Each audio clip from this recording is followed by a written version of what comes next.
Praise the lord. ક્રિસ્માલા ભાઈએ તથા બહેનો, દિવ્ય ધ્યાન દિવ્ય સંદેશમાં તમારું સ્વાગત છે. એપ્રિલ 21મી તારીખ. આ સંદેશ હમણાં તમારા સૌ માટે અને તમારા કુટુંબીજનો વિશે પ્રાર્થના કરું છું. તમારા બાઇબલ લઈ લો, પ્રભુ ઈસુના વચન સાંભળીએ. યોહાન ગ્રંથ 6 અધ્યાય 30મી કડીથી 35મી કડી સુધી. તે લોકોએ ઈસુને પૂછ્યું, આપના ઉપર અમને શ્રદ્ધા બેસે એવો કયો પરચો આપ અમને કરી બતાવો છો? આપ એવું કયું કામ કરો છો? અમારા પૂર્વજોએ મન્ના ખાધું હતું, શાસ્ત્રમાં લખ્યું છે તેમ.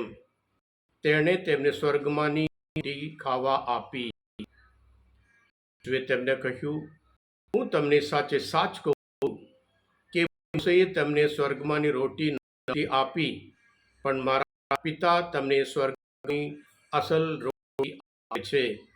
કારણ ઈશ્વરની રોટી તો એ છે કે સ્વર્ગમાંથી ઉતરી આવીને જગતને જીવન અર્પે છે.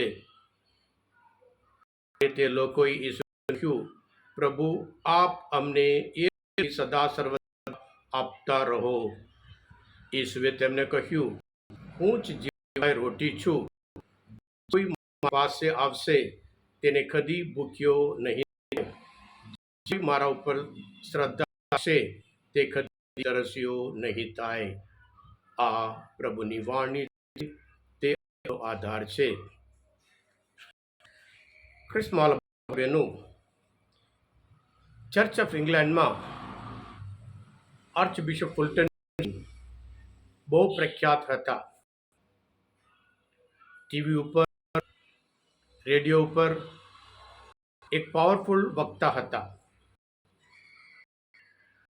અને પછી આર્ચબિશપ એક દિવસને કહ્યું, હવે પછી એંગ્લિકન ચર્ચ છોડી ચર્ચ જોડાવા માટે નિશ્ચિત લીધો હતો.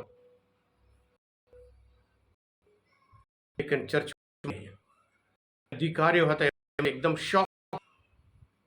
આટલા પ્રખ્યાત, આટલા પોપ્યુલર બિશપ એંગ્લિકન ચર્ચ છોડી ચર્ચમાં જાય એ બરાબર નથી.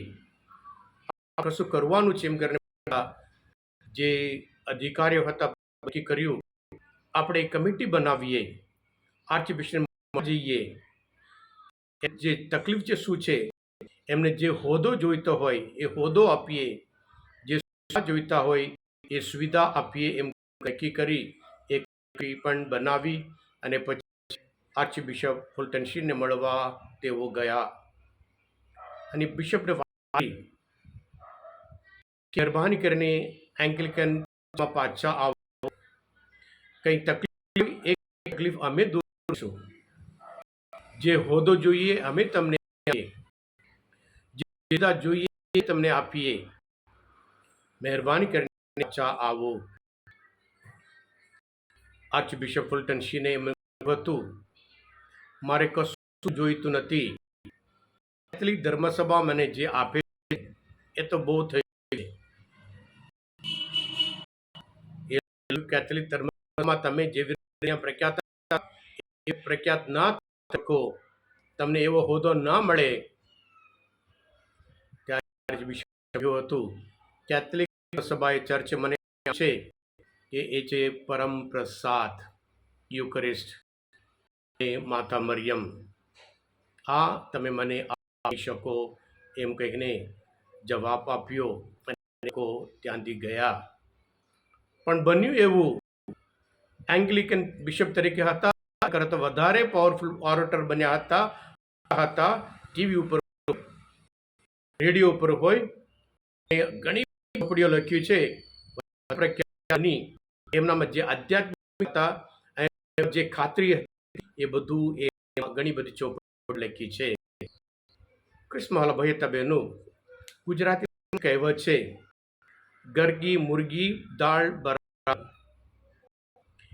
જે આપણે ખ્રિસ્તી છીએ, કેથલિક છીએ, કેથલિક ધર્મમાં જન્મ થયા હોય, પરમ પ્રસાદ વેલ્યુ કદાચ આપણે ઘણી વખત આપણે ભૂલી જતા હોય છે. અમુક લોકો છે એમના જીવન ચમત્કાર થયા, પ્રભુ પાસે અદ્ભુત કાર્ય મળ્યું હોય એના લીધે કેથલિક હોય એમને પણ કેથલિક ચર્ચ પરમ શું છે એ સમજ નહીં. પ્રસાદ એ સાક્ષાત ઈશ્વરના એ દેહ છે અને પ્રભુ પોતે સ્થાપેલી એક સંસ્કાર છે. હું સદા મારી સાથે છું, સદા આપણી સાથે રહેવા માટેનું એક અદ્ભુત સંસ્કાર છે. કેથલિક ધર્મ છે. હા કૃષ્ણમાલ ભાઈનું આજના સુદેશમાં મોટો ચમત્કાર કર્યા પછી એ લોકો ચકામણી કરે છે. મોસે માન આપ્યું હતું, તમે એવો કઈ ચમત્કાર આવો છો. એમની એવી હતી જે પ્રથમ મોસે ગુલામીમાંથી મુક્ત કરવા માટે આવ્યા હતા, માન આપી હતી. એવી જ રીતે જ્યારે આવશે મુક્તિદાતા આવશે ત્યારે પણ આપણે માનના આપશે. એટલે પ્રભુ પાસે આવીને આપણે આવી રીતે પ્રશ્ન મૂકે છે, તમે એવું શું કરો છો અમે તમારા ઉપર વિશ્વાસ રાખીએ છીએ. કેટલા બધા ચમત્કાર કર્યા હતા, કેટલા બધા અદ્ભુત કાર્ય કર્યા હતા. આ બધા અદ્ભુત કાર્ય જોયા હતા અને ચમત્કાર જોયા હતા.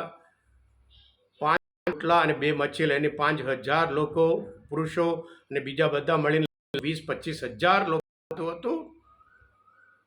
સરખામણી કરે છે મોસે સાથે. એટલે પ્રભુ કહે છે મોસે તમને રોટીને મારા પિતા મને આપી હતી અને એ રોટી બધા મરી ગયા, પણ જે સ્વર્ગમાંથી ઉતરી જે રોટી છે એ ખાશો એ અનંત છે.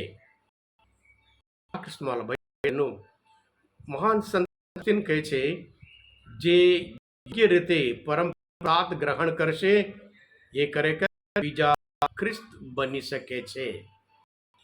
હા કૃષ્ણ બહેનો, આજના મનન ચિંતન સમજવા માટે પ્રભુ મદદરૂપ થયા હોય તમે પોતે દયાના દિવ્ય સંદેશ સબસ્ક્રાઇબ કરો અને બીજા માટે ફોરવર્ડ કરજો, કારણ તમે બધા આશીર્વાદિત છો, અભિષિક્ત છો.